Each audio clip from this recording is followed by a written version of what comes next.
was Karl Marx who said that religion is the opium of the poor.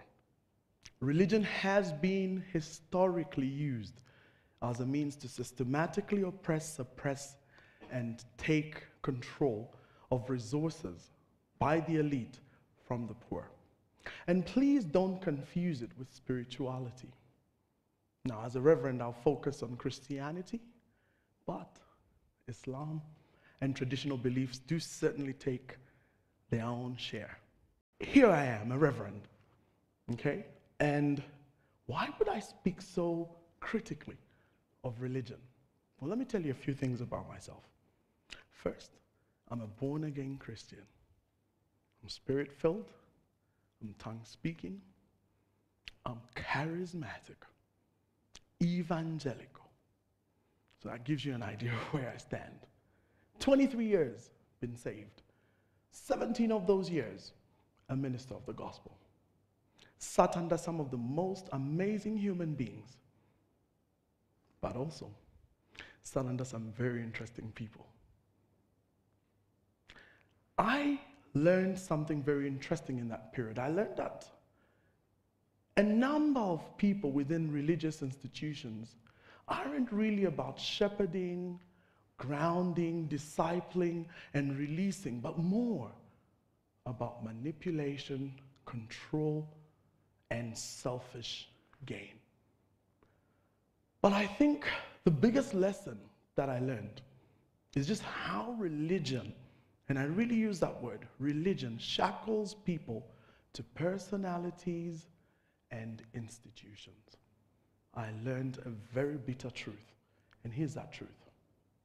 Religion is the #1 tool for mind control from the elite for the ordinary. Now, there are five distinct ways that this happens. Now, before I do so, I have to give some credit to something. Most people, especially for me as a Christian, know Jesus Christ. That's who we follow. What is amazing is that Jesus Christ was perhaps one of the most anti-religious people I ever came across. In fact, Jesus, throughout his life on earth, preached the kingdom, not institutions. He was so anti-religious that in Matthew chapter 23 in the Bible, you get an entire scathing attack against the religious leaders of the day. So scathing that it literally sealed his fate, death by crucifixion.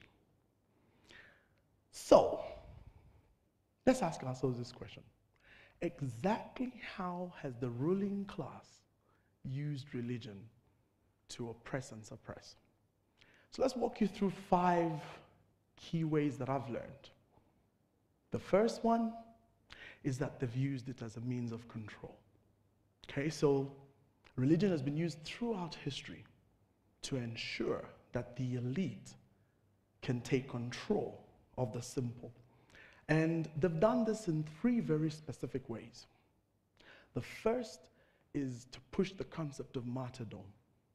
And what's that? That's basically the idea that you go out there and you do all you can, including dying, if possible, for the purposes of your religious agenda. What's so interesting is that this is done for leaders.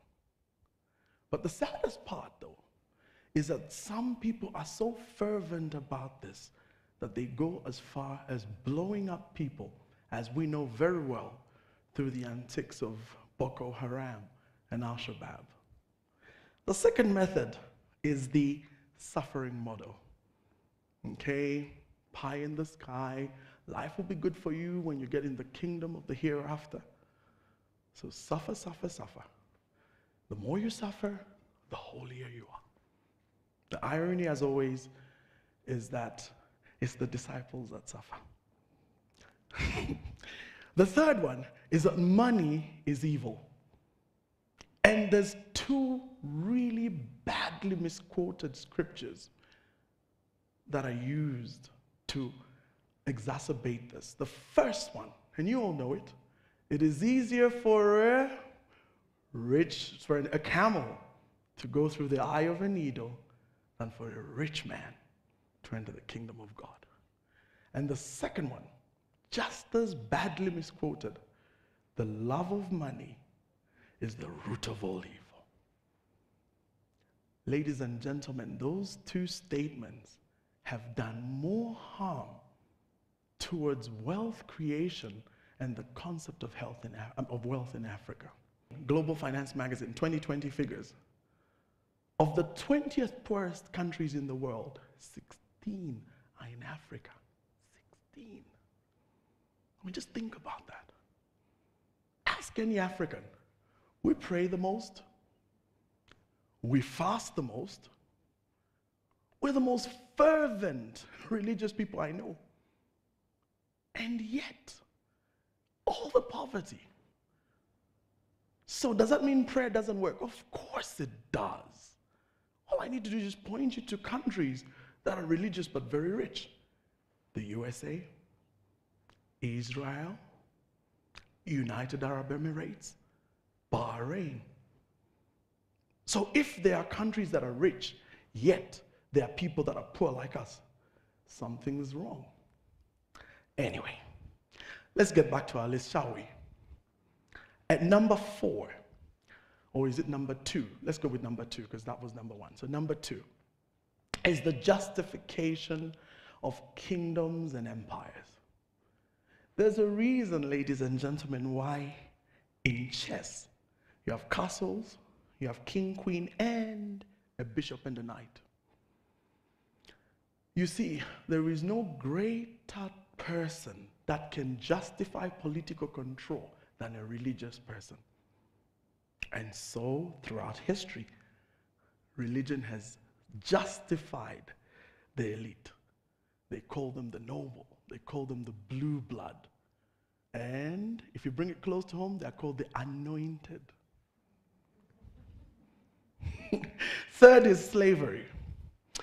And it's one of the darkest chapters in the history of mankind. I mean, for a period, a group of people came, forced religious Christianity on another group, and then captured and enslaved them, shipped them across the Atlantic as slaves. And to justify all this, they say the Bible justifies this. Slaves. In fact, black people are inferior and white people are superior. And it took centuries before abolitionists and human rights activists came round to fight this revulsive behavior. But that's not before the toll had been done. And here's the big deal. This whole entire scene of slavery set the tone for the fourth factor, colonialism.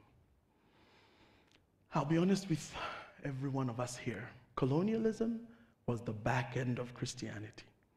See, when the missionaries were sent over, those that sent the missionaries had an agenda. They called it the 3 C's. Civilize, Christianize, commercialize. So, they came over. But here's something very interesting. As they began to do their work, they brought a very powerful meme. An image of a white Jesus. Blonde hair, blue eyes. Man, guy looked just like the missionaries. I mean, and I'll be honest with you, it was powerful, it worked. To make matters worse, they took our names and said, these are pagan, demonic names. You better get Christian names. What's interesting, you all know, is that the Christian names were nothing but English names or French names or Portuguese names. They were really not Christian.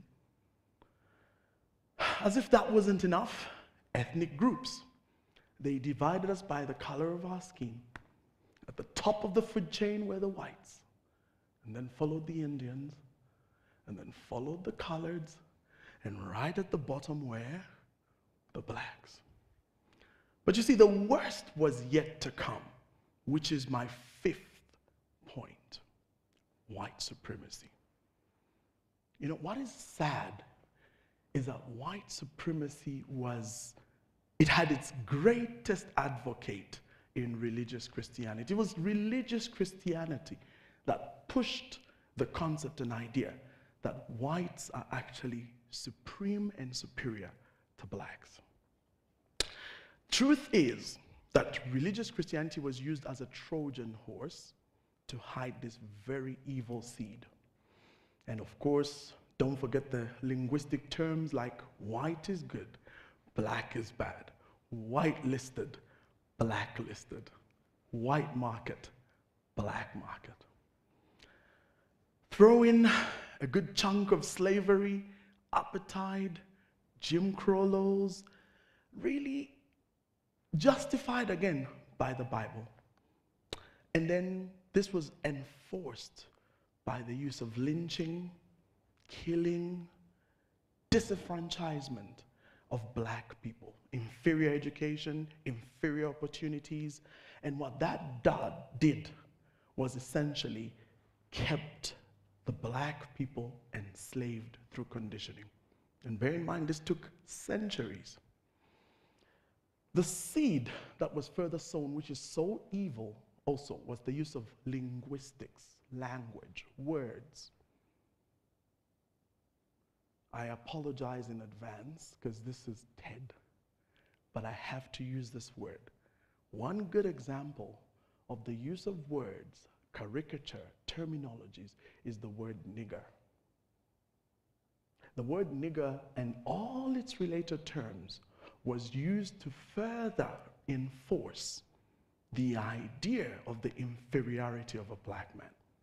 You can actually take some time and go visit the Ferry State University Jim Crow Museum of Racist Memorabilia and actually learn for yourself just how harmful it was. The irony, ladies and gentlemen, is that these very terms have become the reality today. And so therefore lies the proof in what I've just said. Blacks actually now believe they're so cursed and so inferior that the only way they can measure up is by looking like the very oppressor that brought them down. And skin bleaching is a good example. Another one is the use of the word muzungu or bazungu or mabwana, which you know mean white man or big boss. And those, by the way, are terms used for fellow blacks that are seen to be progressing. Let me illustrate with a real example. I have a friend of mine who got a very good contract recently, a deal where he was going to distribute a particular product across a chain. And so he put together a deal, prepared some presentation, got all his details, went and pitched. Unfortunately, in spite of meeting all the conditionalities, his deal was turned down. He had some insight. So what did he do? He called his partners in South Africa, who were white, by the way, and had them come over, and then they pitched with him no insight. I think you know what happened. Let's just say that he has the deal now. His deal and his business is everywhere. But here's the part that's really sobering. The people he spoke to and pitched were indigenous African blacks like you and me. Today, we have seen that many Africans are now at a stage, because of all this conditioning I've said, that we're just about to exchange for another new kid on the block, the Chinese. So what are we doing? What's the solution? How do we come out of all this? Well, my solutions are not going to be fun, but this is TED, ideas worth spreading. So number one, we need to unshackle ourselves from the mental chains of religious dogma and mind control, which is really what religion is about. Freedom of the truth must be a substitute. Further, we must stop following rules and regulations, rituals, and get to the liberty of the truth. Furthermore, We must there's so much distance in religious ceremonies and procedures, worsened by mediators with selfish motives. We need to eliminate that distance. We need to get to a place where we know the Creator in person and know the truth in Him. And when that happens, it leads to an epiphany of clarity of purpose and destiny. Listen, it's spirituality centered within. That's the key. Not religiosity centered without, around institutions and people. But here's my big thing. We need a mindset change. And no, it's not just a phrase, because mindset change, paradigm, this is a big thing nowadays. But no. I'm talking about a serious reprogramming. Lastly, we need empowerment. And that empowerment comes from empowering education, something that's really about releasing people into destiny, not keeping them subservient to an institution forever and ever till kingdom come. I'm going to end with this saying that you all know. It says, give a man fish and you feed him for a day. But teach the man to fish and you feed him for a lifetime. But you know something? I want us to be disruptive completely. Forget about teaching the man to fish. Here's the deal. Empower the man to own the lake. And you feed him for generations after him. Ladies and gentlemen, Africans must learn the empowering truth and will no longer be in severe bondage of religion and its impoverishing hold. But instead, we'll see wealth for all citizens of this very rich continent. I thank you.